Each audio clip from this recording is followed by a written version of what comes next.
June 3, 1839. A beach at Human, in southern China. A government official named Commissioner Lin Zexu stands and watches 2,400 tons of opium, that's 20,283 big boxes, being dissolved into the ocean. For 23 days, workers have been mixing the sticky black paste with salt and lime, washing Britain's most valuable illegal drugs into the sea. Lin thinks he just saved his country from being destroyed. He wrote a prayer saying sorry to the ocean spirits for polluting the water. He wrote a happy letter to the emperor saying he won.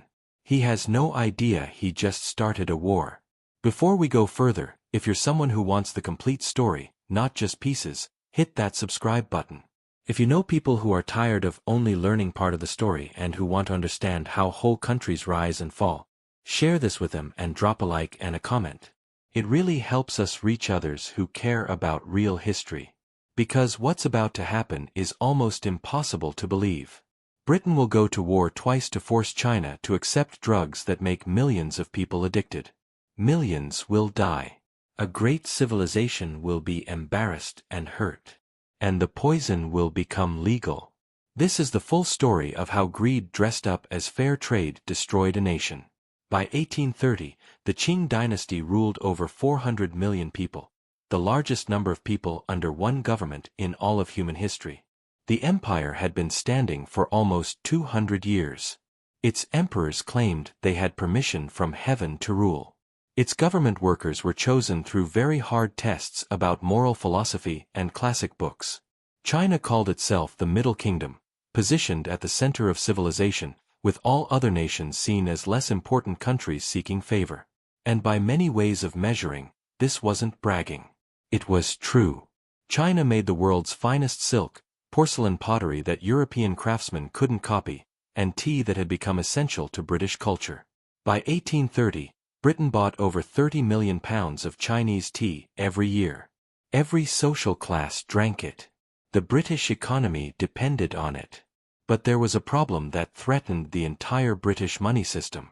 China wanted almost nothing Britain made. British merchants arrived in Chinese ports loaded with wool cloth, manufactured goods, and factory-made products. Chinese officials politely said no. They had their own cloth, their own manufacturing traditions, their own economy that didn't need help from others. The only thing China would accept was silver. So silver flowed out of Britain in huge amounts, millions of pounds every year, draining the British economy to pay for a trade imbalance that seemed impossible to fix. British merchants could sell Chinese goods for enormous profit in Europe and America, but they had to pay for those goods with precious metal that was leaving Britain forever. The British government faced a crisis. The East India Company, which held the exclusive rights to British trade with China, faced possible bankruptcy. Something had to change. And then someone suggested a solution so ruthless, so cleverly evil, that it would reshape the entire region for 100 years. If China won't buy what we make, we'll create something they'll have to buy. That something was opium. The British East India Company controlled vast territories in India, including the Bengal region, where opium poppies grew easily. The sap of the poppy plant, when processed, produced a sticky black substance that could be smoked, creating happiness, then dependence, then desperate need. Opium wasn't new to China. Small amounts for medicine had existed for centuries. But what the British created was addiction on a factory scale. Here's how the system worked. British authorities in India forced Indian farmers to grow opium instead of food crops, buying the raw product at fixed prices. Company factories processed the opium into balls weighing about 3 pounds each, packed them into boxes containing 40 balls, and shipped them to the Chinese coast. Not to Canton, the only port where foreigners could legally trade, but to islands just outside Chinese waters. There, on floating warehouses permanently anchored offshore, British merchants sold the opium not directly to Chinese consumers, but to Chinese smuggling networks. Fast boats called scrambling dragons would race from shore, buy boxes of opium with silver, then speed back to the coast before Chinese patrol ships could catch them. Once on shore, a sophisticated criminal network distributed the opium throughout southern China. Local officials were bribed. Judges looked the other way. Provincial authorities got their cut. The corruption reached deep into the Qing government because the profits were enormous and the enforcement was weak. By 1835, the British were smuggling over 30,000 boxes every year into China, more than 4 million pounds of opium. Conservative guesses suggest 2 million Chinese were addicted by this point, with the number rising fast every year. The human cost was terrible. In the port city of Canton and surrounding areas, opium dens spread everywhere. Dark rooms where men lay on wooden platforms, pipes in hand, eyes empty, lost to the drug. Families were destroyed. Men sold their possessions, then their children, to feed their addiction. Villages in coastal provinces reported that half the adult men couldn't work. Army soldiers left their posts to smoke. Tax collectors abandoned their duties. The social structure was dissolving from within, corroded by a drug the Chinese had never asked for, sold by merchants who understood exactly what they were doing. But the Qing government's concern wasn't just moral. It was economic and about survival. The silver that had once flowed into China from Britain was now going the other direction. Chinese addicts needed opium, and opium required silver. Between 1830 and 1840, an estimated 100 million silver coins drained out of China's economy, a hemorrhage of precious metal that destabilized the entire money system. China operated on a silver standard. Taxes were paid in silver. Government salaries were paid in silver. Large transactions required silver. As opium addiction spread, silver became scarce within China, driving up its value compared to copper coins used in everyday transactions. This created a terrible cycle for ordinary Chinese. Peasants earned their living in copper coins but owed taxes calculated in silver. As silver became scarce and expensive, the actual tax burden increased dramatically, even though the official tax rate hadn't changed. A farmer who once paid his yearly tax with the money from selling grain now found that same amount of grain bought less silver, meaning he had to sell more of his harvest just to meet the same tax requirement. The result was widespread rural poverty. Peasants fell into debt. Land was sold to pay taxes. Unrest simmered in provinces across the empire. The Qing government faced possible collapse not from outside invasion but from inside economic crisis created by foreign drug smuggling. Provincial governors sent increasingly desperate letters to the Daoguang Emperor in Beijing, describing provinces where the economy was collapsing, where soldiers were too addicted to fight, where tax collection was impossible because all the silver had gone to opium merchants. The emperor understood that this wasn't just a moral crisis. It was a threat to the empire's survival. The mandate of heaven was conditional. If the emperor could not protect his people, if economic chaos led to rebellion, the dynasty could fall. In December 1838, after reviewing dozens of proposals from officials across the empire, the Daoguang emperor made a decision. He appointed Lin Zexu, the governor-general of Hunan and Hubei provinces, as imperial commissioner with extraordinary powers to end the opium trade. Lin had a reputation throughout the empire as someone who could not be bribed, a remarkable distinction in a government full of corruption. He slept on a wooden bench rather than a comfortable bed, a deliberate choice reflecting his strict discipline. He believed that moral clarity, backed by decisive action, could overcome any problem. The emperor gave him full authority to do whatever was necessary. Lin Zexu departed for Canton in January 1839, believing he was starting on a righteous mission to save his country. He had no idea he was walking into a confrontation that would expose the terrible truth. Moral righteousness cannot defeat industrial firepower. Here's a question for you. If you were the emperor in 1838, facing economic collapse and mass addiction, what would you have done differently? Drop your answer in the comments below. Commissioner Lin Zexu arrived in Canton on March 10, 1839, accompanied by a group of officials and backed by the emperor's red seal, the highest symbol of imperial authority. He was 53 years old, a scholar who had risen through the test system on merit, a man whose entire career had been built on the principle that government existed to serve the people, not enrich officials. What he found in Canton confirmed every dark report he'd received. The opium infrastructure was vast, brazen, and operated in plain sight. Within the first week of investigation, Lin's officials identified over 1,700 Chinese opium dealers operating in Canton and the surrounding areas. They took away 70,000 opium pipes.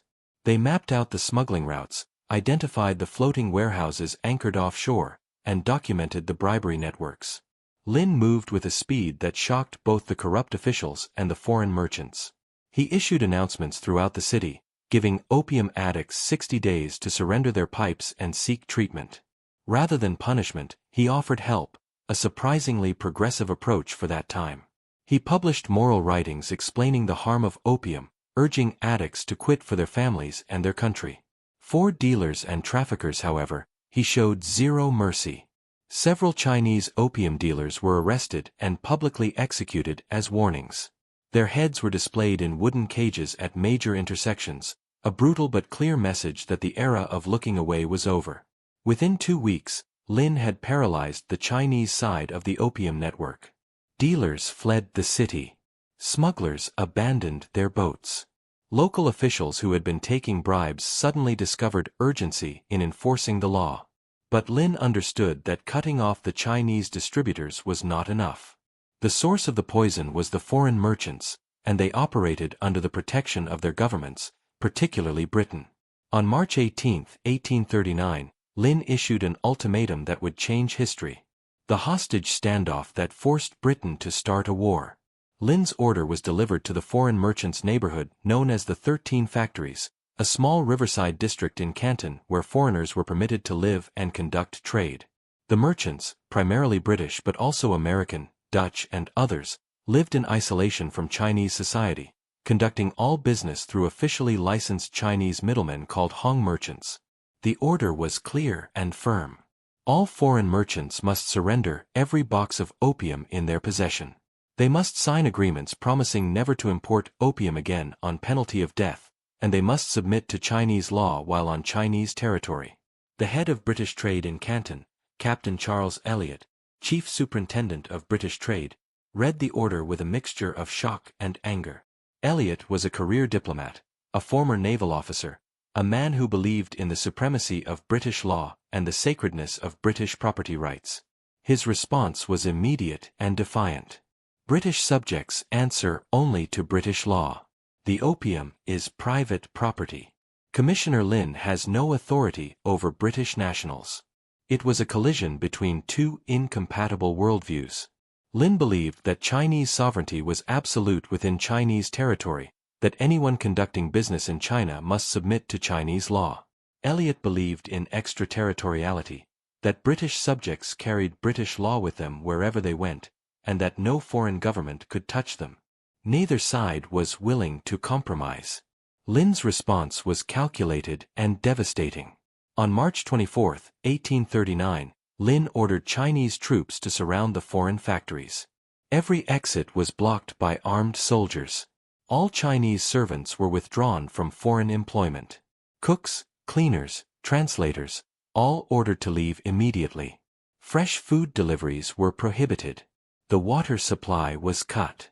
Approximately 350 foreign merchants and sailors found themselves trapped in their own homes under what amounted to house arrest.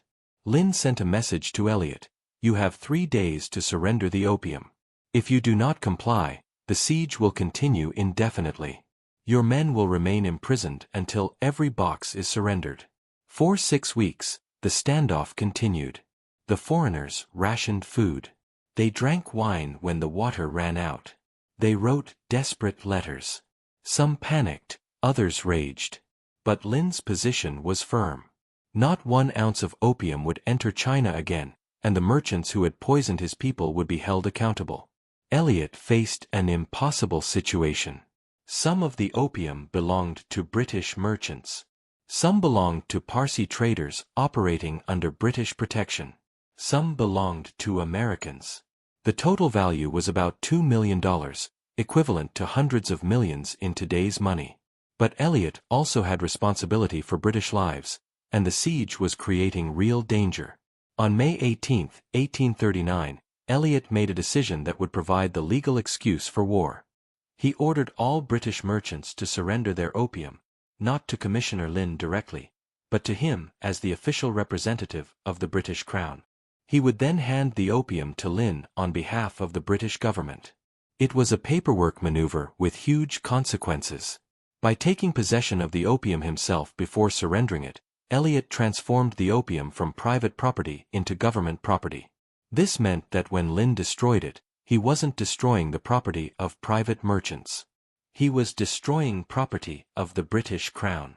It gave the British government grounds to claim that China had committed an act of aggression against Britain itself.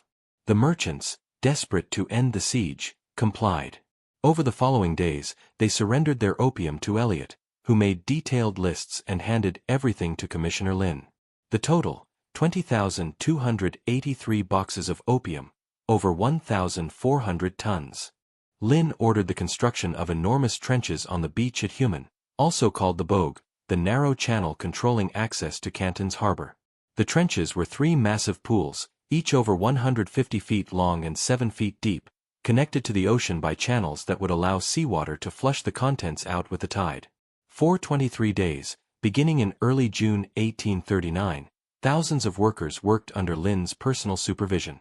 They broke open the boxes, mixed the opium balls with salt and lime to dissolve them, added seawater, and let the mixture steep until it became thick black sludge. Then, at high tide, they opened the channels and flushed the contaminated water into the ocean. Lin was present almost every day, standing in the sun for hours, watching the destruction. Witnesses reported that he recited prayers and wrote poems about purification. He was careful, making sure that every ball of opium was accounted for and destroyed. On June 20, 1839, Lin held a formal ceremony. He offered prayers to the spirit of the Southern Sea, apologizing for polluting the waters but explaining the necessity. He asked forgiveness for introducing poison into the ocean and prayed that the sea would cleanse itself. Then on June 24, after the last box had been destroyed, Lin wrote a letter to the Daoguang Emperor. "Your humble servant reports, the foreign opium has been completely destroyed. Over 20,000 boxes have been destroyed according to your Imperial Majesty's commands. The foreign merchants have submitted to the law. The source of poison hurting your people has been eliminated. The matter is finished." He truly believed it was over. He had enforced Chinese law on Chinese soil. He had eliminated the poison. He had shown that the Qing government could still protect its people. He sent the letter to Beijing and waited for praise. What he didn't know, what he couldn't have known, was that merchant ships were already sailing to London, carrying angry letters from British merchants demanding compensation, describing the imprisonment of British subjects, and calling for military payback. Lin Zexu had won the battle, but he had just started a war. Lin Zexu believed moral clarity and the rule of law could overcome corruption and foreign pressure. History proved him tragically wrong. But was he wrong to try? Share your thoughts in the comments. News of the destroyed opium reached London in late September 1839, carried by merchant ships that had left Canton immediately after the destruction. The British East India Company, private merchants, and trading houses calculated their losses and began an immediate lobbying campaign. The destroyed opium was valued at about $2 million, a huge sum equal to roughly 3% of the British government's yearly revenue. The merchants demanded compensation.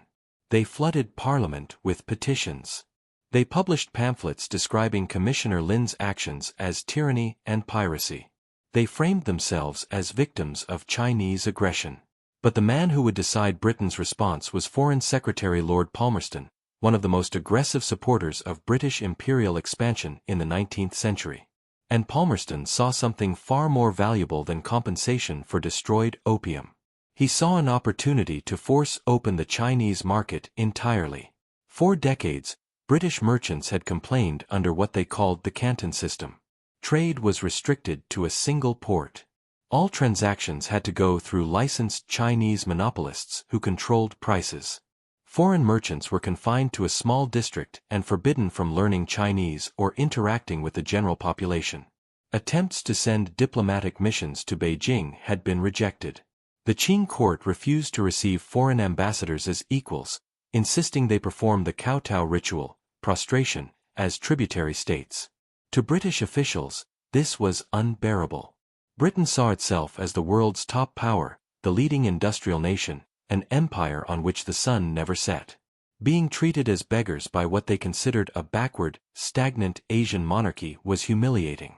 The opium destruction gave Palmerston the excuse he needed. In public speeches and parliamentary debates throughout late 1839 and early 1840, Palmerston barely mentioned opium.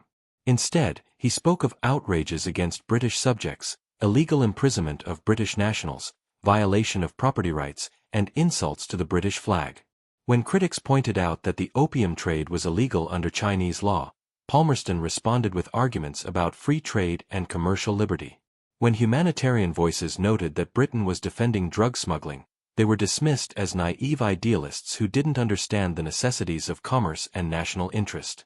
The debate in Parliament was fierce. William Gladstone, a young member who would later become Prime Minister, gave an impassioned speech. "A war more unjust in its origin, a war calculated in its progress to cover this country with permanent disgrace, I do not know and have not read of." But Gladstone was outvoted.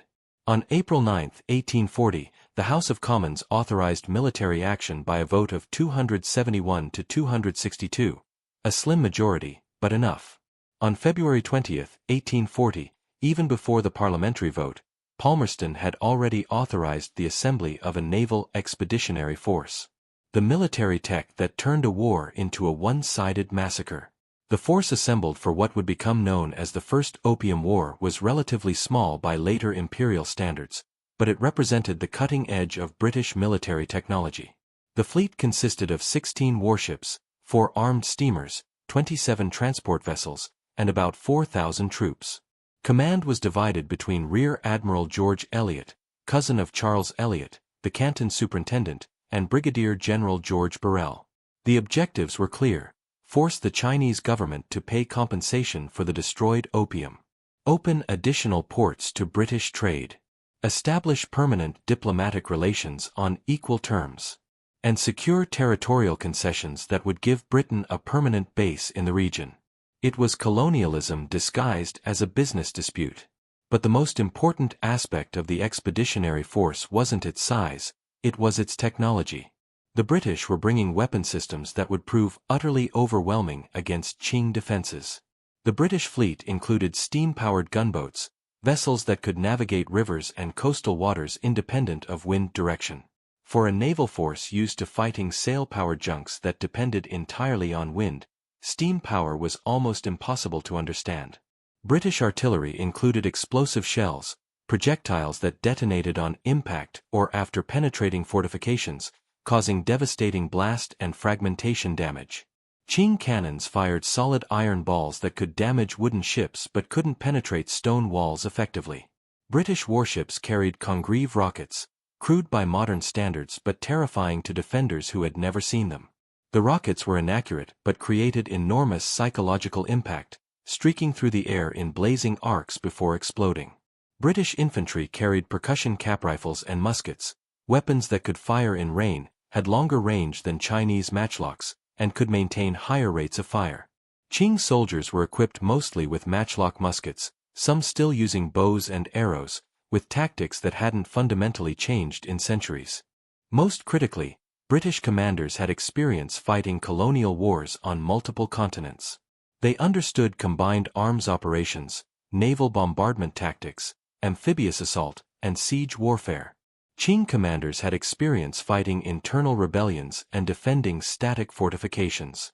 They had no framework for understanding modern industrial warfare. The coming conflict would be less a war than a technological massacre. But the Qing government didn't know that yet. Neither did Commissioner Lin Zexu, still in Canton, still believing that righteousness and numbers would win. Within months, both would learn the terrible truth. In warfare between industrial and pre-industrial societies, technology determines outcomes far more than courage or moral standing.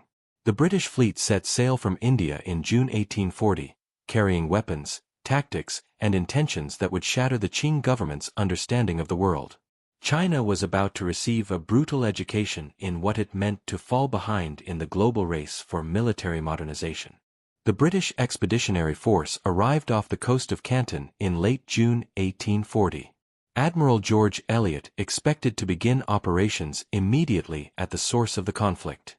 But he quickly realized that Canton was too well defended and too politically sensitive to attack first.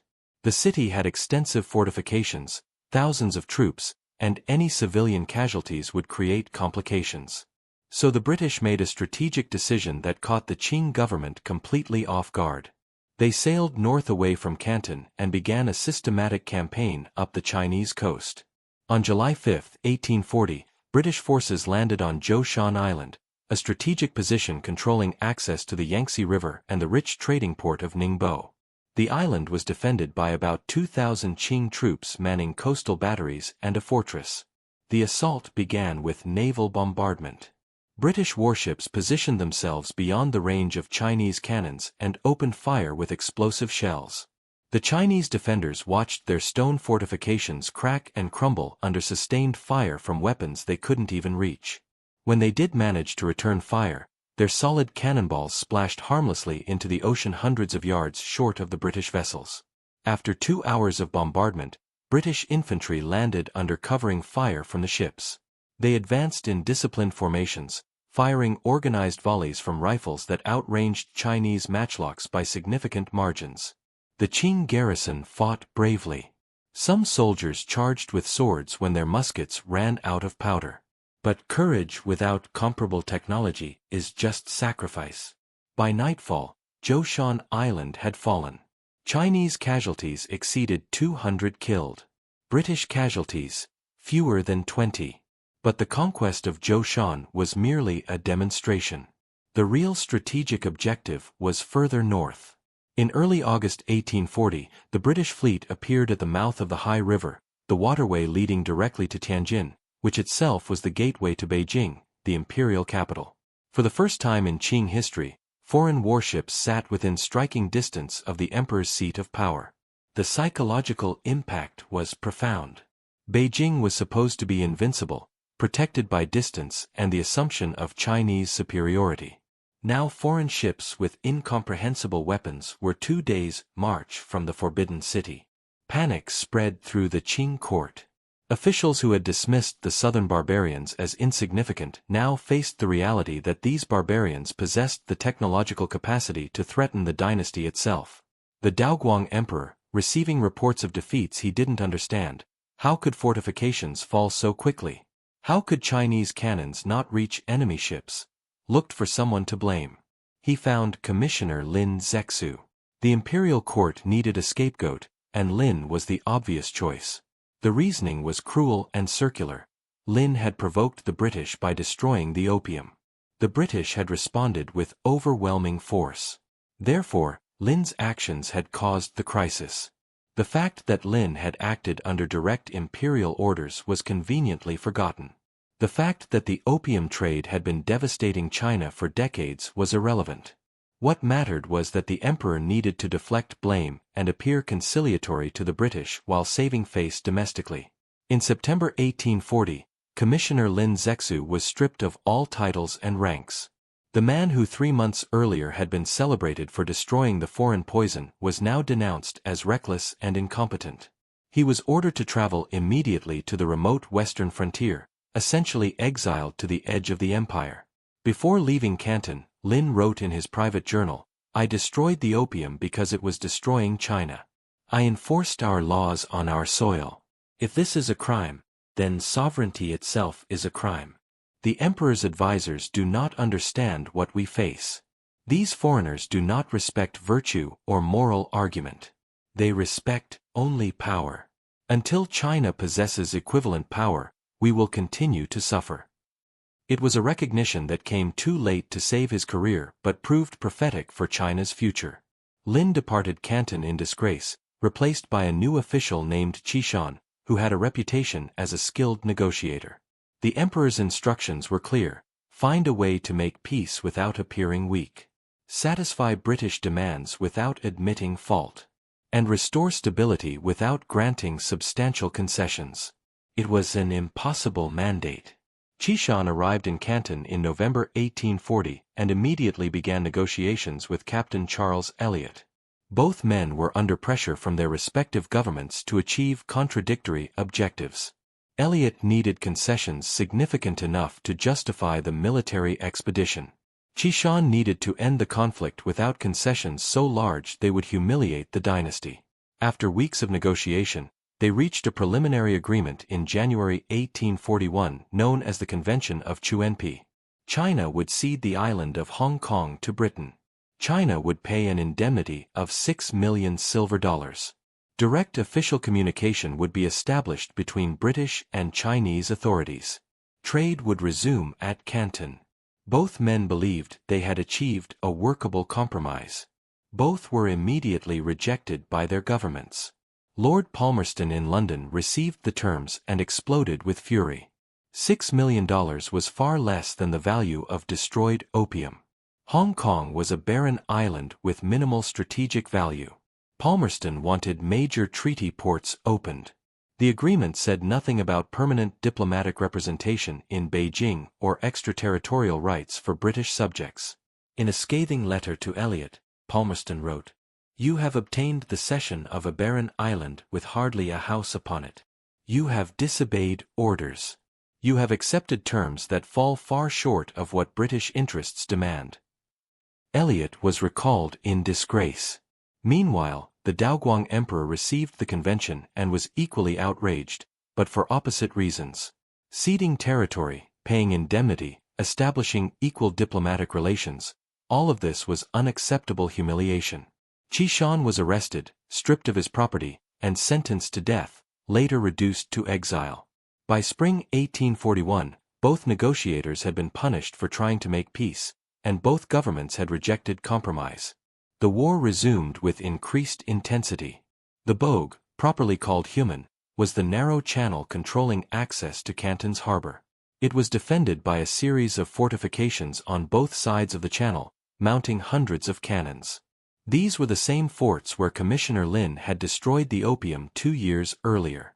Now they would become the site of the first major set-piece battle of the war.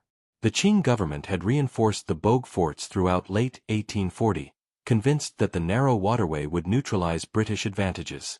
Ships would have to sail single file through concentrated fire. Chinese cannons would finally be able to reach their targets. The defensive position seemed strong. On February 26, 1841, British forces under Major General Sir Hugh Gough launched a coordinated assault. The attack began before dawn with steamers positioning themselves in the channel, while sailing vessels provided supporting fire from longer range. The Chinese defenders opened fire first, their cannons roaring in the darkness. For a few moments, it seemed the Qing strategy might work. Cannonballs splashed around the British vessels, some striking holes. But then the British steamers began their methodical response. Explosive shells arced through the air and detonated inside the stone fortifications. Where solid cannonballs would have bounced off thick walls, explosive shells punched through, detonating among gun crews and ammunition stores. Secondary explosions ripped through Chinese positions as powder magazines ignited. Congreve rockets streaked across the water in brilliant trails, crashing into defensive positions and spreading liquid fire.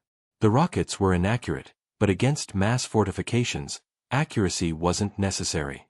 They created chaos and terror. Within 3 hours, British landing parties were storming the forts under covering fire.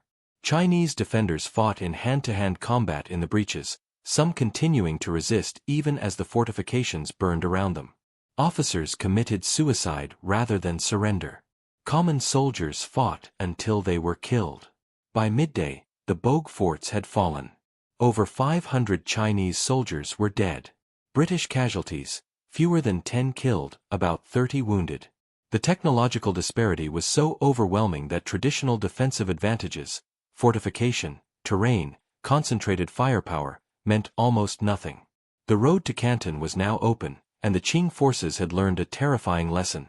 Their strongest defenses could be destroyed in hours. Over the following 18 months, the pattern established at the Bogue forts repeated itself at engagement after engagement along the Chinese coast. Each battle followed the same terrible progression, Chinese forces defending strong positions with courage and determination. British forces methodically destroying those positions with overwhelming technological superiority. In March 1841, British forces assaulted the city of Ningbo. The city walls were ancient and formidable, 30 feet high and designed to resist siege engines and scaling ladders. British forces didn't bother with traditional siege tactics. They positioned artillery at effective range and fired explosive shells at the gates until the wood splintered and collapsed. Then they launched Congreve rockets over the walls to suppress defenders while infantry stormed through the breached gates. The city fell in less than 2 days. Chinese casualties exceeded 400. British losses, 23. At Jiapu in May 1842, the garrison was composed primarily of Manchu bannermen, elite troops considered the finest warriors in the Qing military establishment. They were descendants of the conquest armies that had overthrown the Ming dynasty 2 centuries earlier, maintaining martial traditions and ethnic identity separate from the Han Chinese majority. When British forces landed near Jiapu, the Manchu garrison attacked with ferocious aggression. Some soldiers strapped explosives to their bodies and charged British lines in suicide attacks. Officers led cavalry charges against British infantry formations. The fighting was brutal and close range. But British discipline and firepower proved decisive. Infantry formed squares that cavalry couldn't break. Rifles and artillery cut down attackers before they reached British lines. After 6 hours of savage combat, the Manchu garrison had been effectively annihilated, over 300 killed. Many chose suicide over surrender. British witnesses later described the fanatical courage of the defenders with a mixture of respect and incomprehension. Yet the most strategically decisive engagement came in July 1842 at the city of Zhenjiang, located on the Grand Canal, the artificial waterway that connected northern and southern China and served as the economic lifeline of the empire. The Grand Canal transported grain from the productive southern provinces to Beijing and the northern regions. If Zhenjiang fell, the canal would be cut and the imperial capital would face starvation within months. The Qing government understood that losing Zhenjiang meant losing the war. The city was defended by about 3,000 troops, a mix of Manchu bannermen and provincial forces commanded by determined officers who understood what was at stake. They prepared extensive defenses, stockpiled ammunition, and swore to defend the city to the death. On July 21, 1842, British forces under General Gough began the assault. Naval bombardment from the Yangtze River targeted the city walls while infantry advanced from multiple directions. The defenders responded with desperate ferocity. For 2 days, fighting raged through the streets. Chinese soldiers contested every district, every building, every wall. When ammunition ran out, they fought with swords and spears.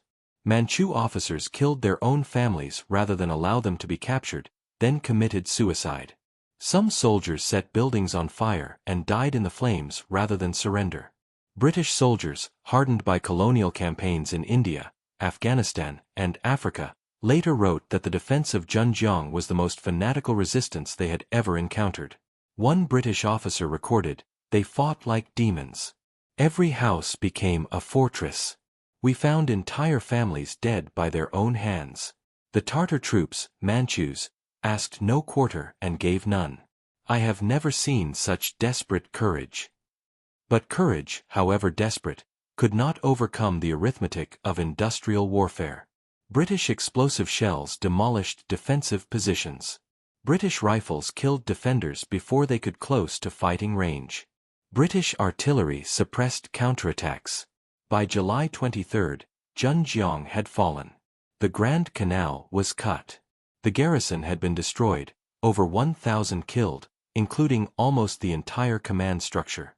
British casualties, about 180 killed and wounded, primarily in close-quarters fighting. The fall of Zhenjiang broke the Qing government's will to continue. With the Grand Canal severed, Beijing would starve within months. With every major engagement ending in catastrophic defeat, there was no hope of military victory. The technological gap was simply too vast. The Daoguang Emperor authorized peace negotiations on any terms that would preserve the dynasty. China had lost the war and was about to discover the price of defeat. The bravery of Chinese soldiers was extraordinary, but they were fighting with 17th-century weapons against 19th-century technology. What does this tell us about the relationship between military technology and historical outcomes? Drop your thoughts below.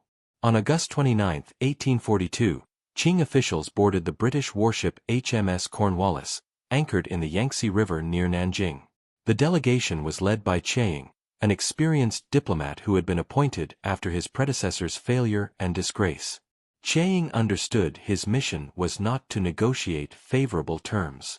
It was to accept whatever terms prevented further destruction. Across the table sat Sir Henry Pottinger, who had replaced the recalled Charles Elliot as British plenipotentiary.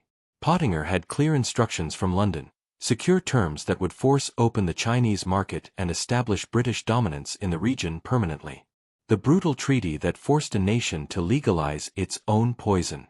The Treaty of Nanking that emerged was China's first unequal treaty, the beginning of what Chinese historians would later call the century of humiliation. The terms were comprehensive and devastating. China would pay a total indemnity of 21 million silver dollars. 6 million would compensate merchants for the destroyed opium. 3 million would cover debts owed by Hong merchants to British traders. 12 million would pay for Britain's military expenses during the war. The amount represented roughly 3 years of the Qing government's total revenue from customs duties, an astronomical sum that would drain the treasury for years. 5 ports would be open to British trade and residents: Canton, Shanghai, Ningbo, Fuzhou, and Xiamen.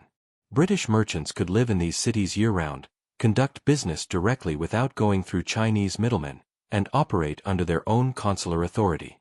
The monopolistic Canton system that had controlled foreign trade for over a century was abolished completely. The island of Hong Kong would be ceded to Britain in perpetuity. At the time, Hong Kong was largely barren rock with a few fishing villages, but it provided Britain with a permanent territorial foothold on the Chinese coast, a deep water harbor for naval forces, and a base for future operations. British subjects accused of crimes in China would be tried under British law by British consuls, a principle called extraterritoriality that fundamentally violated Chinese sovereignty.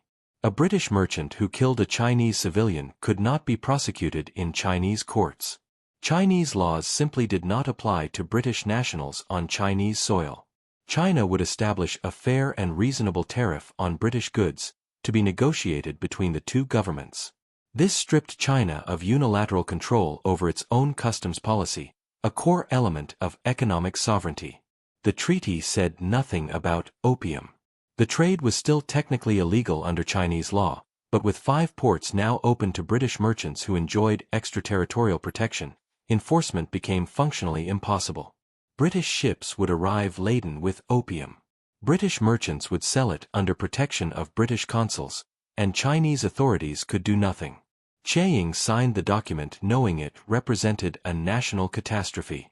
He wrote to the Daoguang Emperor, "These are extremely harsh terms. The barbarians' weapons are formidable beyond our capacity to resist. Their ships move without wind. Their guns fire distances we cannot match. If we refuse these terms, they will advance on Beijing. We have no military option.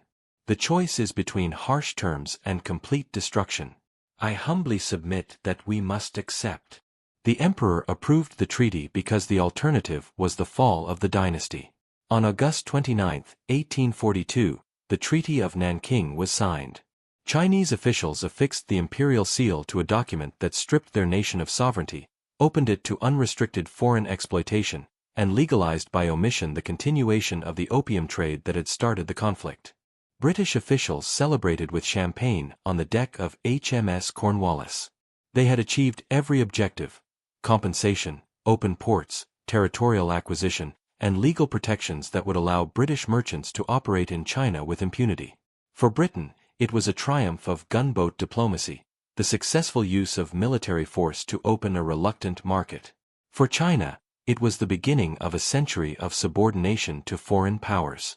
Lin Zexu, the man whose destruction of opium had triggered the war, learned of the Treaty of Nanking through delayed reports while in exile on the western frontier. He was supervising irrigation projects in the remote province of Xinjiang, thousands of miles from the coast, effectively erased from political relevance. He wrote in his private diary, "I destroyed the opium because it was destroying our people. I acted according to law and morality.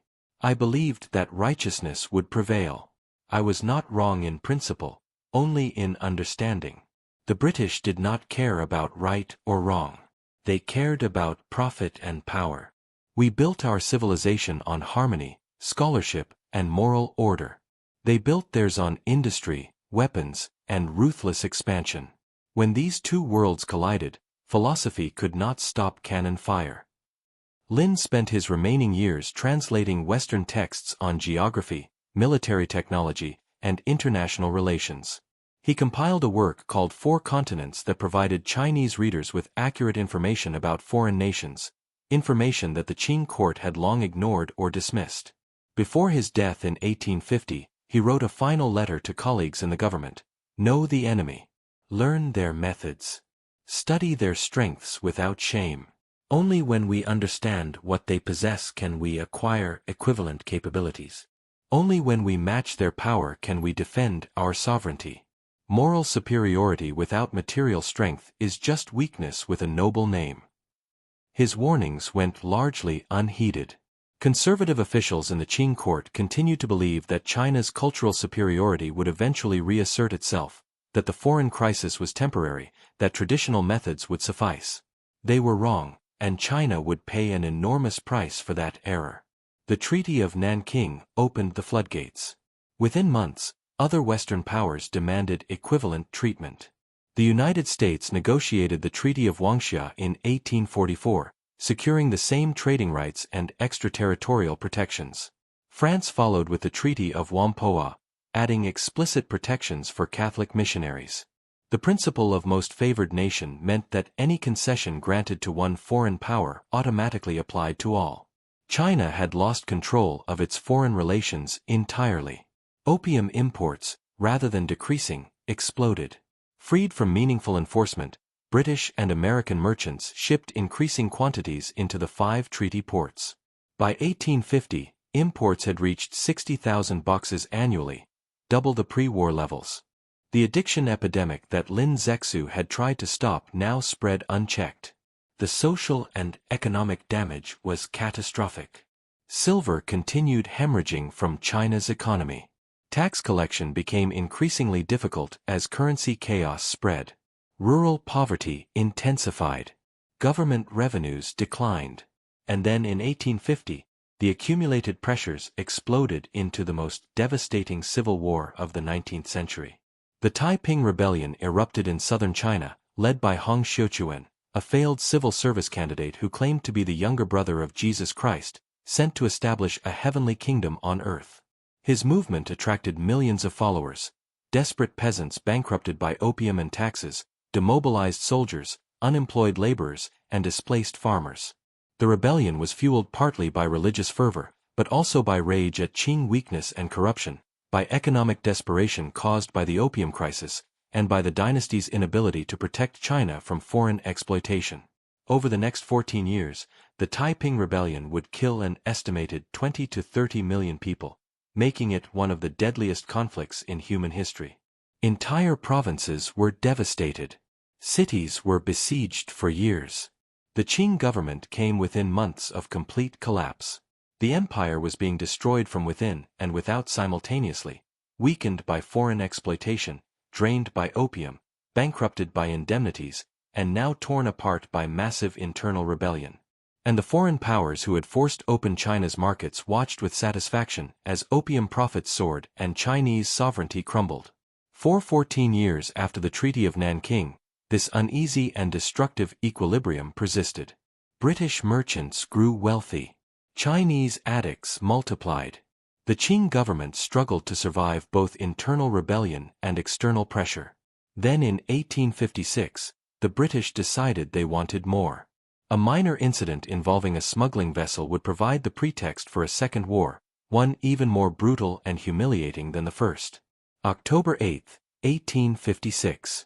The port of Canton. Chinese maritime inspectors boarded a cargo vessel called the Arrow, suspected of smuggling and piracy. The ship was Chinese-owned, crewed by Chinese sailors, and engaged in coastal trade. However, it had previously been registered in Hong Kong under British protection, a common practice among smugglers seeking to avoid Chinese law enforcement. What the Chinese inspectors didn't know, or perhaps didn't care about, was that the ship's British registration had expired 12 days earlier. Technically, the Arrow was now a Chinese vessel subject to Chinese jurisdiction, but the British consul in Canton would claim otherwise. The inspectors arrested 12 crew members and took them ashore for questioning. According to Chinese records, the arrest was conducted professionally and lawfully. The inspectors boarded the vessel, presented their authority, and removed the suspects without incident. But according to Harry Parkes, the British consul in Canton, something very different occurred. Parkes was a notoriously aggressive official, fluent in Chinese, deeply convinced of British superiority, and always looking for opportunities to expand British influence. He said that Chinese inspectors had pulled down the British flag during the arrest. This was an insult to British power that needed to be fixed right away. Modern historians who have looked at the evidence have decided that the flag incident almost certainly never happened. The ship's registration had run out. There was no British flag flying. Even if there had been a flag, the Chinese inspectors had no reason to insult it. They were doing normal law enforcement, not making political statements. But Parkes insisted the flag had been torn down. He demanded that all 12 crew members be let go immediately, and the Chinese authorities give a formal written apology for the insult to British dignity. The Governor-General of Guangdong and Guangxi provinces, Yi Mingchen, looked over the case. He agreed to release 9 of the 12 crew members as a nice gesture. The 9 who seemed to be ordinary sailors rather than the suspected pirates. But he refused to apologize for an incident he was convinced had never happened. Parkes said this response was not enough. He had demanded all 12 crew members and an apology. Getting only 9 crew members and no apology was in his view Chinese defiance that could not be allowed. On October 23, 1856, Parkes asked for military support from British authorities in Hong Kong. The request reached officials who were already frustrated with what they saw as continued Chinese blocking of British business interests. The Treaty of Nanking had opened 5 ports, but British merchants complained that local Chinese authorities still put up restrictions, delayed permits, and generally made trade difficult. There was a feeling in British business circles that the 1842 treaty hadn't gone far enough, that China needed to be forced open even more completely. The Arrow incident, however weak its factual basis, provided exactly the excuse needed. In London, Lord Palmerston, the same Foreign Secretary who had launched the First War 16 years earlier, was now Prime Minister. When news of the Arrow incident reached him in early 1857, his response was immediate excitement. Another war with China would allow Britain to change the Treaty of Nanking, force open additional ports, establish permanent diplomatic presence in Beijing, and further make Chinese power less important than British business interests. There was also another factor. France was looking for its own excuse to get involved in China. In February 1856, a French Catholic missionary named Auguste Chapdelaine had been arrested by Chinese authorities in Guangxi province for illegally spreading religion in the interior. He was tortured and killed, a violation of protections for missionaries that France had negotiated in 1844. France wanted revenge and land.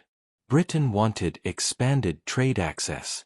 Together they would launch a coordinated attack that would prove even more devastating than the First War. The force put together for what would become known as the Second Opium War or the Arrow War was much larger and more technologically advanced than the 1840 expedition. Britain sent approximately 5,000 troops supported by the latest naval ships, including experimental ironclad warships that represented the cutting edge of naval technology. France contributed roughly 7,000 troops and additional naval support. The combined fleet included dozens of warships equipped with rifled artillery that was far more accurate and powerful than the smoothbore cannons used in the First War. The British and French had also improved their understanding of Chinese defensive weaknesses. They knew that Qing forces had not significantly modernized since 1842. Allied casualties, approximately 40. With the river route to Tianjin now open, Allied forces steamed upriver and anchored outside the city. On May 26, 1858, foreign warships sat within sight of one of China's most important cities, and there was nothing the Qing military could do to stop them. The Xianfeng Emperor, who had succeeded his father, the Daoguang Emperor, in 1850, faced complete disaster. Foreign armies controlled southern China. Foreign warships threatened northern China. The Taiping Rebellion still raged in the interior, draining resources and threatening the dynasty's survival. There was no military option left. On May 28, 1858, the emperor authorized his representatives to negotiate whatever terms would prevent the Allies from advancing on Beijing. The result was the Treaty of Tianjin signed on June 26 and 27, 1858. The Treaty of Tianjin went far beyond the Treaty of Nanking, stripping away additional layers of Chinese power and opening the country to unrestricted foreign exploitation. 10 additional ports would be open to foreign trade, including cities deep in the interior along the Yangtze River. Foreign merchants could now go into the heart of China, not just operate in coastal areas. Foreign diplomats would be permitted to live permanently in Beijing. This was particularly humiliating for the Qing court. The capital had been closed to foreign residents for centuries. Now, Western ambassadors would live in the imperial city itself, demanding to be treated as equals rather than subjects. Christian missionaries would be allowed unrestricted travel and preaching throughout China with clear government protection. Foreign churches could buy property anywhere. Chinese converts would be protected by foreign consular authority. The opium trade was formally legalized. After 2 wars supposedly fought over other issues, the treaties finally made clear what had been reality since 1842. British and foreign merchants had the legal right to import and sell opium in China without restriction. Foreign ships would have navigation rights on the Yangtze River, China's primary business waterway. This gave Western powers access to the economic heartland of the empire. China would pay a payment of 6 million silver taels split between Britain and France to cover the cost of the war. The Xianfeng emperor read the terms and reportedly wept. He was the 8th emperor of the Qing dynasty, ruling over what had been the world's most powerful and sophisticated civilization. Now he was signing documents that reduced his government to a subordinate position, opening his capital to foreign residents, legalizing the poison destroying his people, and stripping away core elements of power. Adding bitter irony to tragedy, the Xianfeng emperor was himself addicted to opium, a habit he had gotten in his youth and never overcome. He would sign a treaty legalizing the drug that was destroying both him personally and his empire structurally. He signed the Treaty of Tianjin on June 27, 1858, because refusal meant the destruction of Beijing and possibly the end of the dynasty. But almost immediately, he began looking for ways to avoid carrying out the treaty's most humiliating parts, particularly the requirement to receive foreign diplomats in Beijing. That decision would trigger the third and most destructive phase of the war. The Treaty of Tianjin required approval in Beijing with foreign diplomats traveling to the capital to exchange official documents with Chinese authorities. In June 1859, a British and French fleet sailed north carrying diplomats and a military escort to complete the approval process. What they found at the Taku forts shocked them. Over the previous year, Chinese military engineers had completely rebuilt and reinforced the fortifications. The forts now had more cannons, heavier guns, and improved defensive positions. Most critically, Chinese forces had placed iron barriers and sharpened stakes in the river channel, creating underwater obstacles that would force ships into concentrated killing zones. The Allied fleet commander sent a message asking for passage. The Chinese commander refused, stating that foreign ships could not pass the forts. If diplomats wished to reach Beijing, they must land at an alternative location and travel overland. The British commander interpreted this as Chinese defiance and violation of the treaty. On June 25, 1859, he ordered an assault on the forts. This time, the result was different. Allied gunboats advancing up the river ran into the underwater barriers, becoming stuck in narrow channels under concentrated Chinese fire. British and French Marines attempting to land under covering fire met, prepared defensive positions and disciplined volleys from Chinese troops who had learned from previous defeats. For nearly 2 days, fighting raged around the Taku forts. Chinese artillery caused serious damage to several Allied vessels. Landing parties became stuck under heavy fire. Casualties mounted. On June 26, the Allied commander ordered a retreat. The fleet withdrew, having failed to force passage. Final casualties: over 400 Allied troops killed or wounded, more than all previous battles of both wars combined. Chinese casualties were also significant, but they had held their ground. It was the only clear Chinese victory in either war. News of the Taku Fort's victory spread rapidly through China. After years of humiliating defeats, Chinese forces had actually pushed back a foreign assault. The victory sparked hope that perhaps Western military superiority wasn't absolute. That with proper preparation and defensive positions, Chinese forces could resist. The Xianfeng Emperor and his court interpreted the victory as proof their strategy was right. Some advisors began pushing for complete rejection of the Treaty of Tianjin, arguing that if China showed strength, the foreigners would back down. It was a catastrophic misreading of the situation. The victory at the Taku forts didn't demonstrate Chinese strength. It demonstrated that with overwhelming defensive advantages, prepared positions, and favorable terrain, Chinese forces could cause casualties to foreign troops. But it also guaranteed that when the British and French returned, they would come with overwhelming force and no intention of negotiating. The minor victory sealed China's fate for total defeat. News of the defeat at the Taku forts reached London and Paris in late summer 1859. The British and French governments responded with fury. Lord Elgin, who had negotiated the Treaty of Tianjin, was appointed to command a punishment expedition with instructions to force complete Chinese submission. The force put together for the 1860 campaign was the largest Western military expedition to China in the 19th century. Approximately 11,000 British troops, 7,000 French troops, and a fleet of over 40 warships. The expedition carried the latest military technology, including rifled artillery, breech-loading weapons, and supplies for an extended campaign. In August 1860, the expedition landed north of the Taku forts, bypassing the fortifications entirely and advancing overland. Chinese forces under General Seng Rinchen, a Mongolian prince and one of the Qing Empire's most capable commanders, put together approximately 30,000 troops to block the Allied advance. On August 21, 1860, Allied forces attacked the Taku forts from the land side, attacking the positions that had pushed them back a year earlier. This time, with rifled artillery and proper siege tactics, the forts fell in less than a day. The Chinese defenders fought with the same courage they had shown in 1859, but attacking from land rather than river eliminated their defensive advantages. The road to Beijing was open. General Seng Rinchen made his stand at Balichao, a strategic bridge, on September 21, 1860. He commanded approximately 30,000 troops, including elite Mongolian cavalry, horsemen from the steppes, descendants of the armies that had once conquered most of Eurasia. Seng Rinchen's strategy was bold. He would use his cavalry to break the Allied infantry formations before their superior firepower could be brought to bear. It was a tactic that had worked for centuries: fast-moving horsemen overwhelming slower infantry. But this was 1860, not 1260. When the Mongolian cavalry charged, British infantry formed squares, tight defensive formations with rifles pointing outward in all directions.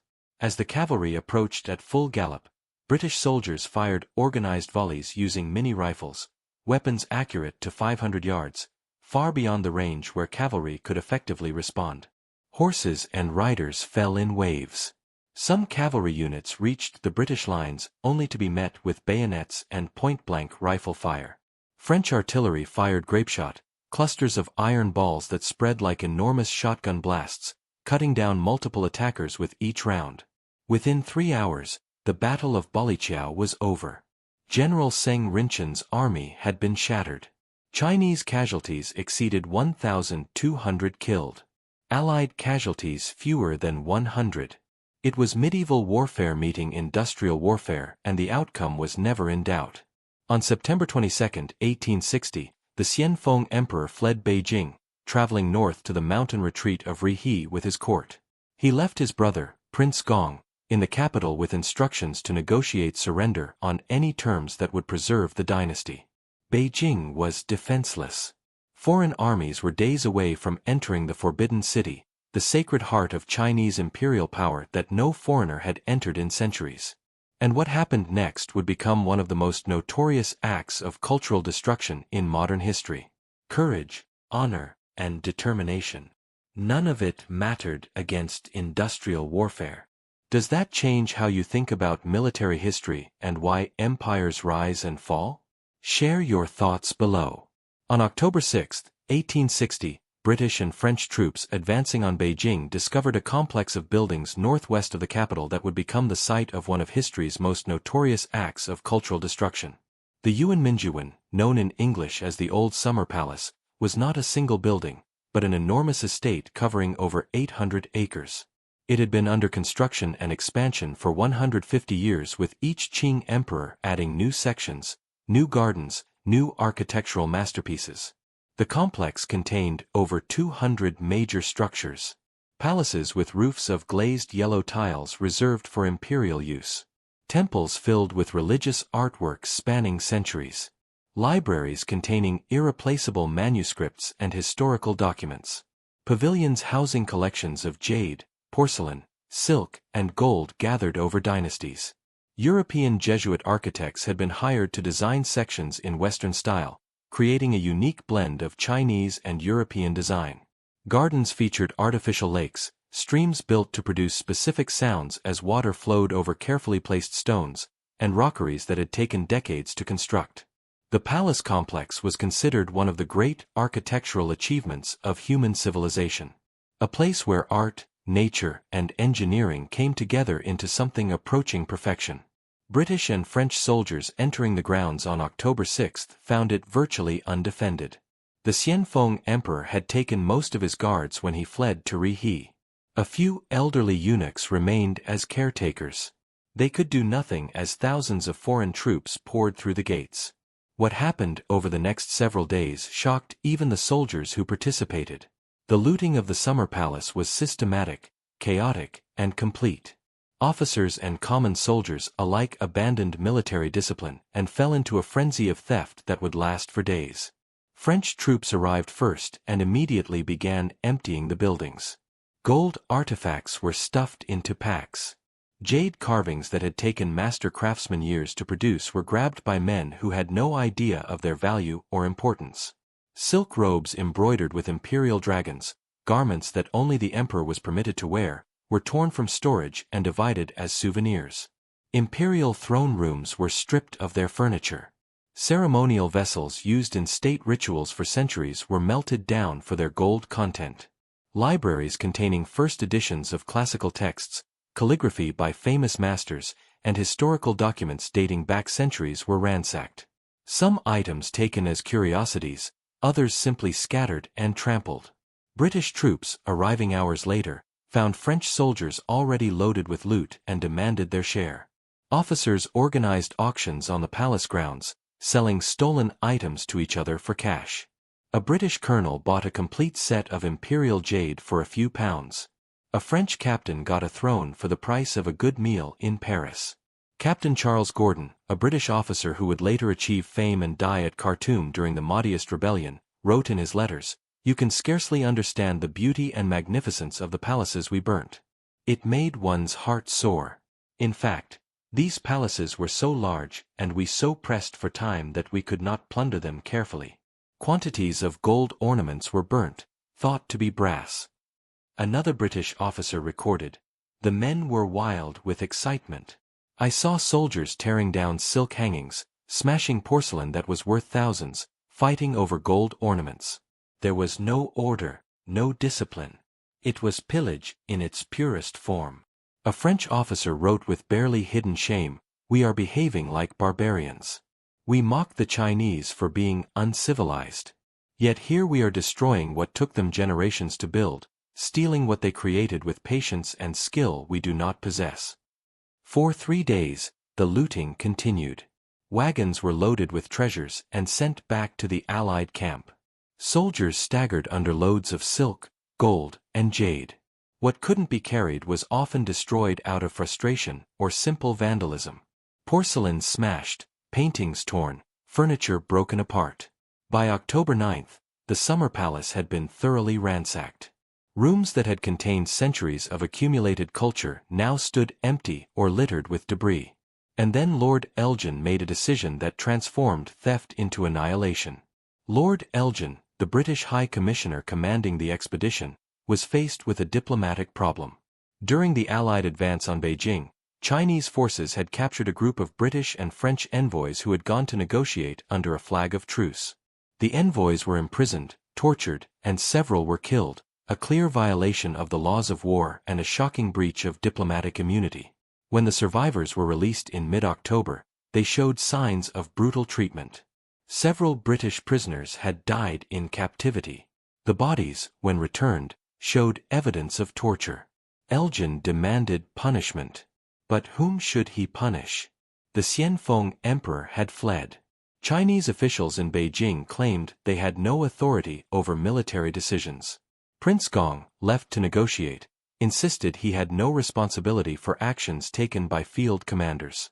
Elgin decided that if he couldn't punish the individuals responsible, he would punish China itself by destroying its most precious cultural site.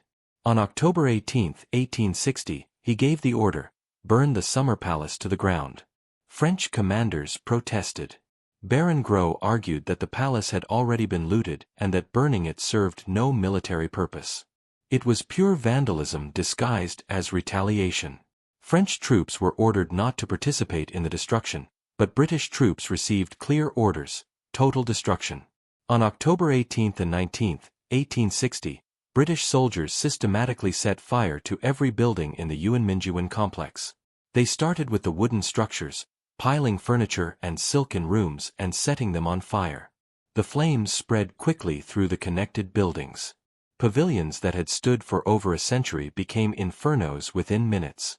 Roofs collapsed inward, sending sparks hundreds of feet into the air. Buildings with stone walls were harder to destroy. Soldiers piled wood inside, soaked it with oil, and created fires hot enough to crack the stone. Decorative elements that survived the flames were deliberately smashed. Garden structures were torn down.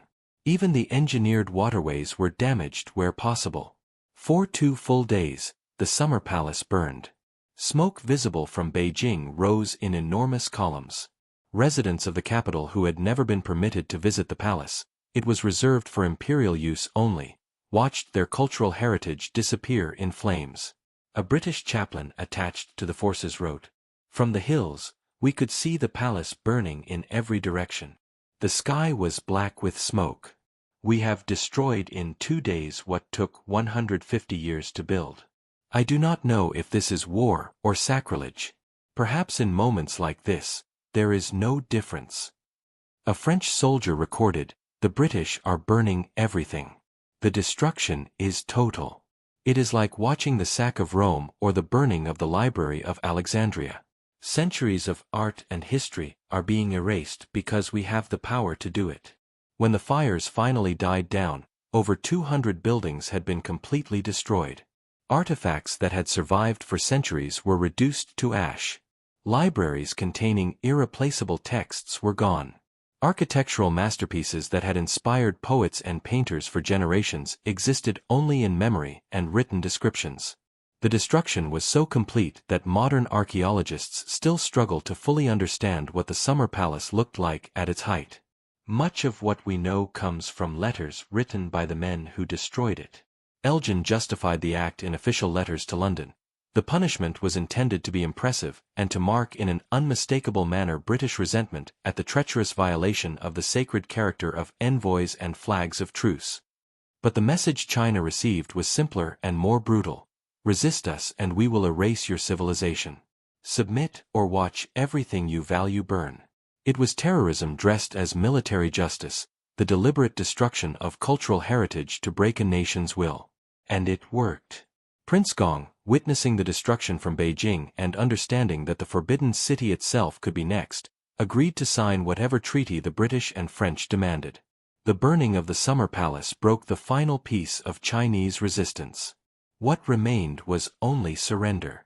On October 24, 1860, Prince Gong entered the negotiations with British and French representatives, knowing he had no power to bargain. The Summer Palace was still smoldering. Foreign troops occupied the outskirts of Beijing. The Xianfeng emperor had fled and refused to return. The Taiping rebellion continued to rage in the south, draining what remained of the Qing military. China had nothing left to bargain with. Lord Elgin and Baron Gros presented their demands. Prince Gong accepted them. The Convention of Beijing, actually 2 separate treaties signed on October 24 with Britain and October 25 with France, went beyond even the harsh terms of the Treaty of Tianjin. The new provisions stripped away the last pretense of Chinese power. China would pay 8 million silver taels to Britain and another 8 million to France as war payments. This was in addition to the payments from the First War which were still being paid.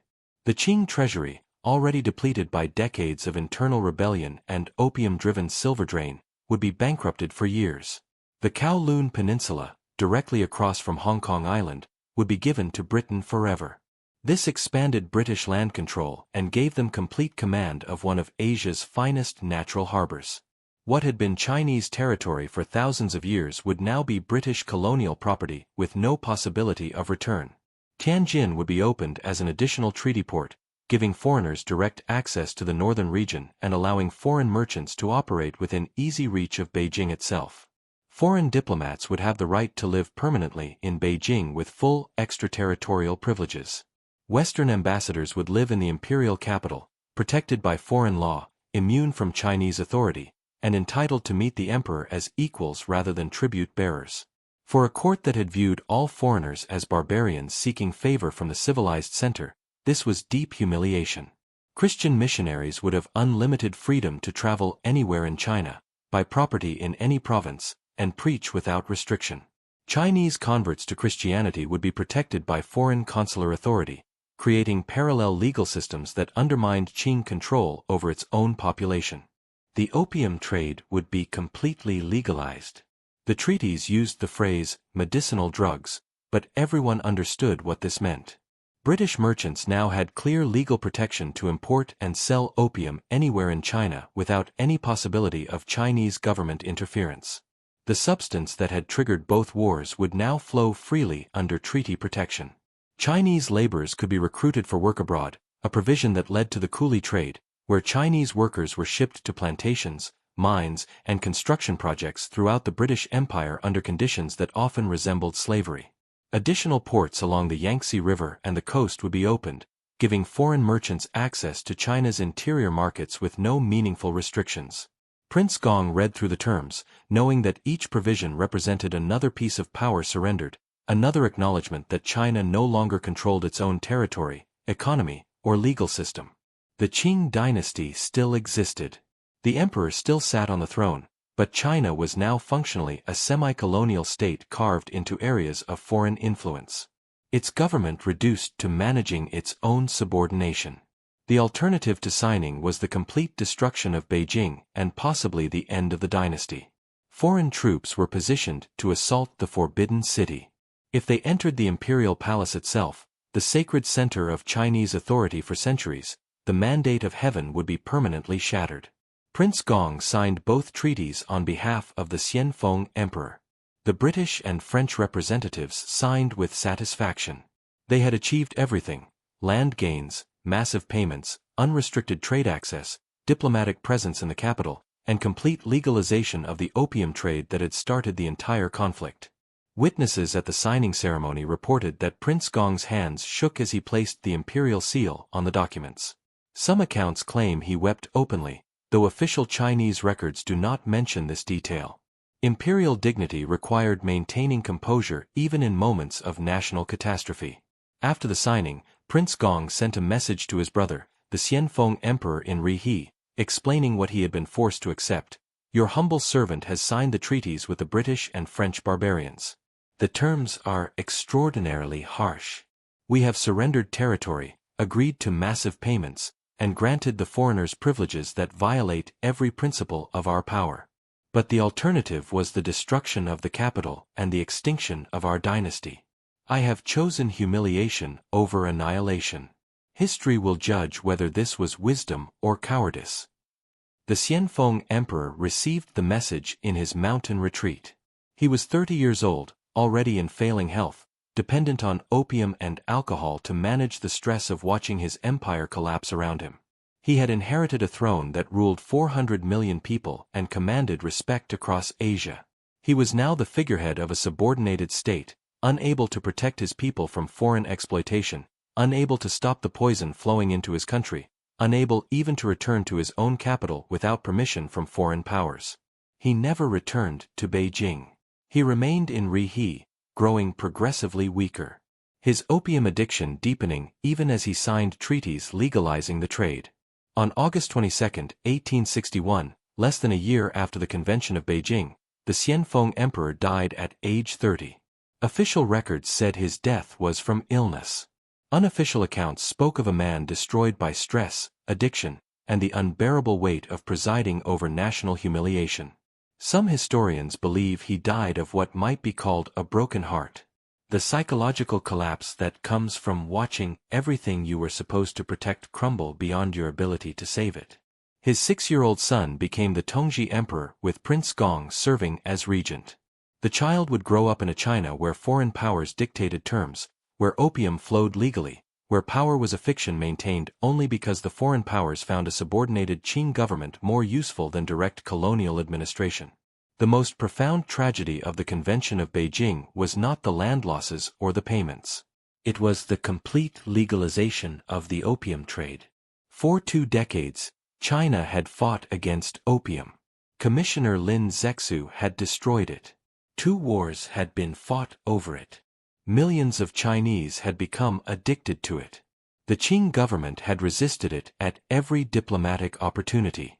Now, under clear treaty provisions, opium was legal. British merchants could import unlimited quantities. Chinese authorities could not restrict, tax, or regulate the trade beyond fixed tariff rates negotiated with foreign powers.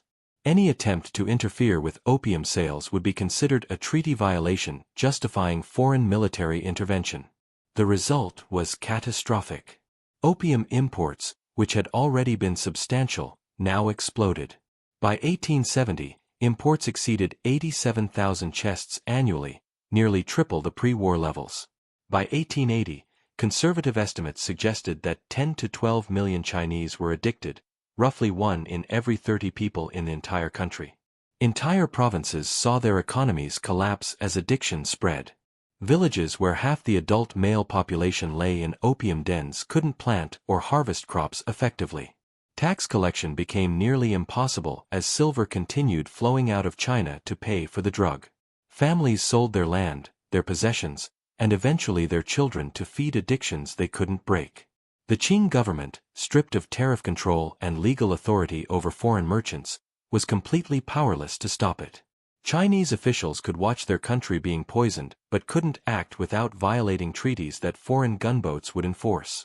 Britain had fought 2 wars, killed tens of thousands, burned cultural treasures, and subordinated a civilization.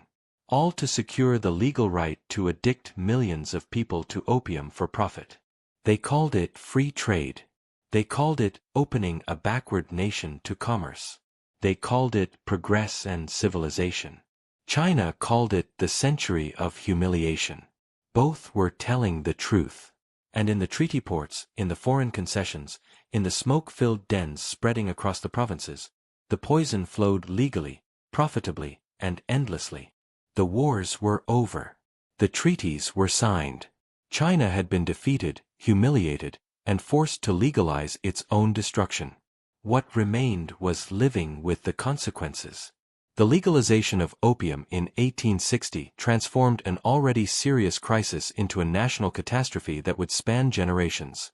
With treaty protection guaranteeing British and foreign merchants the right to import and sell opium without meaningful restriction, the drug flooded into China at unprecedented levels. The statistics tell a story of systematic destruction.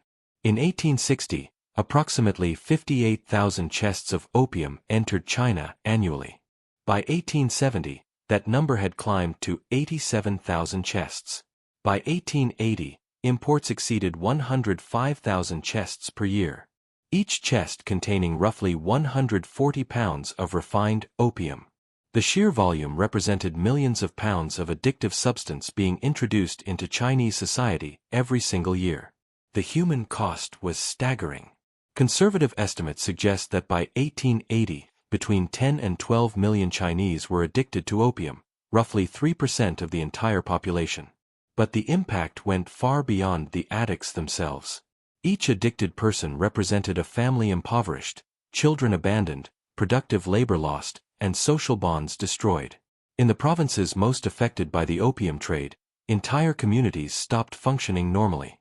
Villages in Fujian, Guangdong, and along the Yangtze River reported that 40 to 50% of adult males were either regular opium users or fully addicted. Agricultural production collapsed in some regions because there weren't enough healthy workers to plant and harvest crops. Markets that had operated for centuries shut down because merchants and customers alike were too consumed by addiction to conduct business. The dens where opium was smoked became fixtures of Chinese urban life.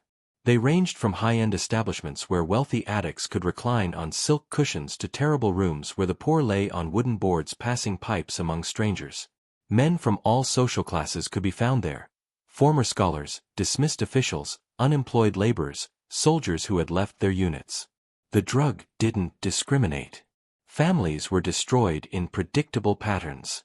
A man would begin smoking occasionally, perhaps as a social activity. Within months, the occasional use would become regular. Within a year, he would be spending most of his income on opium.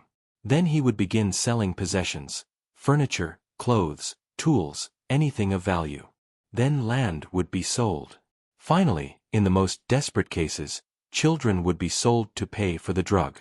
Women and children suffered enormously. With male heads of household unable to work, families fell into poverty. Women took on labor traditionally reserved for men, working in fields or taking in washing, trying desperately to keep households functioning. Children went without education, without adequate food, without any prospect of a better future. The Qing government watched this catastrophe unfold with complete helplessness. Any attempt to restrict the opium trade would violate the treaties. Any effort to close opium dens would be met with protests from foreign consuls protecting their merchants' interests. Even taxation of opium was limited by treaty provisions that fixed tariff rates at levels favorable to importers. Chinese officials wrote desperate messages to the imperial court describing provinces being hollowed out by addiction. But there was nothing the government could do. The treaties were enforced by foreign gunboats. Power had become a fiction. China could not protect its own people from poison being sold legally under foreign protection. The silver drain that had helped trigger the First War continued and accelerated. Opium had to be purchased with silver. By some estimates, China lost more than 300 million silver taels between 1860 and 1900, an astronomical sum that represented a significant portion of the nation's entire money supply being transferred to foreign merchants in exchange for an addictive drug. The economic consequences got worse over time. With silver scarce, its value increased relative to copper coins, which meant tax burdens on peasants effectively increased even when official tax rates stayed the same. This drove rural populations deeper into poverty, which created conditions for unrest and rebellion, which further weakened the already subordinated Qing government. It was a death spiral. Addiction drained silver, which caused economic crisis, which caused social instability, which prevented the government from addressing the addiction crisis, which drained more silver. And at every stage, foreign merchants profited while China collapsed. The Opium Wars caused damage that went far deeper than territory lost or payments made. They shattered China's understanding of its place in the world and forced a civilization to face the fact that cultural sophistication and moral philosophy could not defend against industrial military power. For thousands of years, China had viewed itself as the Middle Kingdom, the center of civilization, superior in culture and ethics to the barbarians beyond its borders. This wasn't mere arrogance. Chinese civilization had produced paper, printing, gunpowder, the compass, sophisticated bureaucracy, and artistic achievements that commanded respect across Asia. The imperial examination system selected officials based on mastery of classical texts and moral philosophy. The entire system was built on the assumption that virtue, learning, and cultural refinement represented the highest human achievements. The Opium Wars destroyed that assumption. Britain, a nation the Qing court had considered inferior, a collection of merchants and barbarians seeking trade privileges, had defeated China militarily, dictated humiliating terms, and forced the Chinese government to legalize the poisoning of its own people. Cultural superiority had provided no defense. Moral righteousness had been irrelevant. Philosophy could not stop explosive shells. Chinese intellectuals struggled to understand what had happened. Some argued that China had been defeated not because Western civilization was superior, but because Western nations had focused on material power while China had cultivated moral development. The solution they suggested was to adopt Western technology while maintaining Chinese values. A principle summarized as Chinese learning for fundamental principles, Western learning for practical application. Others argued more radically that China's entire system needed transformation. The Confucian examination system that selected officials based on poetry and classical texts was useless in a world where military technology determined outcomes. The imperial government that refused to engage with foreign nations as equals was unable to function in an international system based on treaties and diplomacy. Everything needed to change. These debates would dominate Chinese intellectual life for decades, eventually contributing to revolutionary movements that would overthrow the Qing dynasty in 1911 and fundamentally restructure Chinese society throughout the 20th century. But beneath the intellectual debates was something more profound and painful: national humiliation. China had been forced to accept terms no powerful nation should accept. Foreign soldiers had walked through Beijing. Foreign diplomats lived in the capital with privileges Chinese citizens didn't have. Foreign merchants could commit crimes and be tried under foreign law. The country's most sacred cultural sites had been looted and burned. This sense of humiliation became embedded in Chinese national consciousness. It shaped how Chinese people understood their recent history and their relationship with foreign powers. It created a determination to never again be so weak, so vulnerable, so unable to defend national interests. The phrase, century of humiliation, became shorthand for the period from 1839 to 1949 when China was subjected to foreign domination, carved into areas of influence, and treated as inferior by Western powers and Japan. The Opium Wars were the beginning of that century. The moment when China's weakness was fully exposed and ruthlessly exploited. Lin Zexu, the man who had started it all by destroying the opium in 1839, died in 1850 while traveling to a new assignment in the South. He was 65 years old, still in official disgrace despite having been partially restored after his initial exile. He died before seeing the worst consequences of the wars he had inadvertently triggered: the burning of the Summer Palace, the Convention of Beijing, the complete legalization of opium. But his warnings proved correct. In his final years, Lin had devoted himself to studying the Western powers that had defeated China. He translated foreign texts on geography, technology, and military affairs. He gathered information about Western nations that the Qing court had long ignored or dismissed as irrelevant. Before his death, Lin wrote letters to colleagues and former students urging them to know the enemy. He insisted that China's defeat had not come from moral failure but from technological inferiority. He argued that Western powers did not respect virtue or philosophy. They respected only power. And he warned that until China developed equivalent industrial and military capabilities, it would continue to suffer foreign exploitation. His core message was uncomfortable but crucial.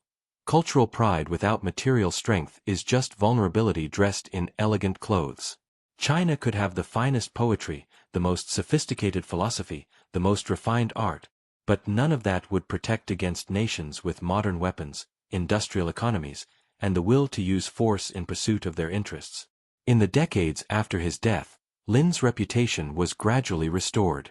Reformers cited his writings as evidence that China needed fundamental modernization. His destruction of the opium, once viewed as the provocation that caused disaster, came to be seen as a righteous act of resistance against foreign exploitation, a stand that had to be taken even though the immediate consequences were catastrophic. By the late 19th century, as China struggled with the self-strengthening movement, attempts to modernize the military and economy while preserving traditional culture, Lin Zexu was remembered as a visionary who had understood the challenge before most of his contemporaries. By the 20th century, after the fall of the Qing dynasty and the establishment of the Republic, Lin became a national hero. He was celebrated as a patriot who tried to defend his country against foreign aggression, who stood up to opium when others were taking bribes to look the other way, who understood that China needed to modernize even when that understanding came too late to save him. In modern China, Lin Zexu is honored with statues, museums, and historical commemorations. June 3, the anniversary of the opium destruction at Human, is observed as a day marking resistance to foreign domination and the beginning of China's long struggle to restore power and dignity. His legacy is complex. He triggered a war China couldn't win. His actions led to consequences that devastated the nation for generations. But he also represented principled resistance to exploitation, a willingness to enforce power even at enormous cost, and an early recognition that China had to change or be destroyed. He was right about the problem. He was right about the solution. He was just tragically, catastrophically too early and surrounded by a government too proud to listen until it was far too late. The unequal treaties imposed after the Opium Wars did not end with the Convention of Beijing in 1860. They became the template for decades of additional foreign demands. Russia negotiated land deals in the north. Germany seized a naval base in Shandong province. France expanded its influence in the south. Japan, rapidly modernizing and adopting Western imperial tactics, defeated China in the Sino-Japanese War of 1894 to 1895 and imposed its own harsh treaty. By 1900, China had been carved into areas of influence where different foreign powers exercised actual control. The Qing government still technically ruled, but real power in coastal regions rested with foreign consuls, foreign merchants, and foreign gunboats. Chinese power was a polite fiction maintained because direct colonial administration was more trouble than it was worth. The Boxer Rebellion of 1900, an anti-foreign uprising that attempted to expel all Western influence from China, ended in catastrophic defeat when 8 foreign powers invaded Beijing, looted the Forbidden City, and imposed yet another round of crushing payments. The Qing dynasty survived until 1911 when it finally collapsed, ending over 2,000 years of imperial rule. But the treaties remained. The Republic of China that replaced the Qing dynasty inherited all the unequal treaties. Foreign concessions in Chinese cities continued to operate under foreign law. Opium continued to flow. Extraterritoriality continued to protect foreign nationals from Chinese law. The humiliation continued. It took the disaster of World War II to finally break the system. When Japan invaded China in the 1930s, Western powers gradually recognized that supporting Chinese power might serve their interests against Japanese expansion. In 1943, Britain and the United States formally gave up their extraterritorial rights and began the process of renegotiating the unequal treaties. But full power wasn't restored until 1949 when the Communist Revolution established the People's Republic of China and rejected all previous agreements signed under force. And even then, one crucial piece remained under foreign control: Hong Kong. Hong Kong had been given away forever in 1842. Britain held the territory for 155 years. Only in 1997, after extensive negotiations, was Hong Kong finally returned to Chinese control. From 1842 to 1997, 155 years of foreign occupation of Chinese territory taken in a war fought to force China to accept opium. A century and a half of humiliation rooted in the moment when Commissioner Lin Zexu watched the opium dissolve into the ocean and believed he had saved his nation. The Opium Wars cast a shadow over Chinese history that has never fully disappeared. They shaped how China understands its relationship with Western powers. They created a determination to never again be weak enough to be exploited. They drove modernization efforts, revolutionary movements, and the sometimes aggressive nationalism that characterizes Chinese foreign policy today. The opium was legalized. The addiction continued for generations. The treaties lasted over a century, and China couldn't stop any of it. What does this tell us about power, justice, and whose version of history gets called progress? I want to hear your thoughts in the comments. The human cost of the Opium Wars is almost impossible to calculate. Tens of thousands killed in military battles. Millions addicted to opium over the following decades. Families destroyed across generations. Economic devastation that contributed to rebellions killing tens of millions more. Cultural treasures burned. Power stripped away. A civilization traumatized for over a century. All of this to protect British merchants' right to sell an addictive drug for profit. All of this justified as opening backward nations to free trade and civilization. Lord Palmerston, who orchestrated both wars, died in 1865, honored, wealthy, celebrated as a defender of British interests. He never expressed regret.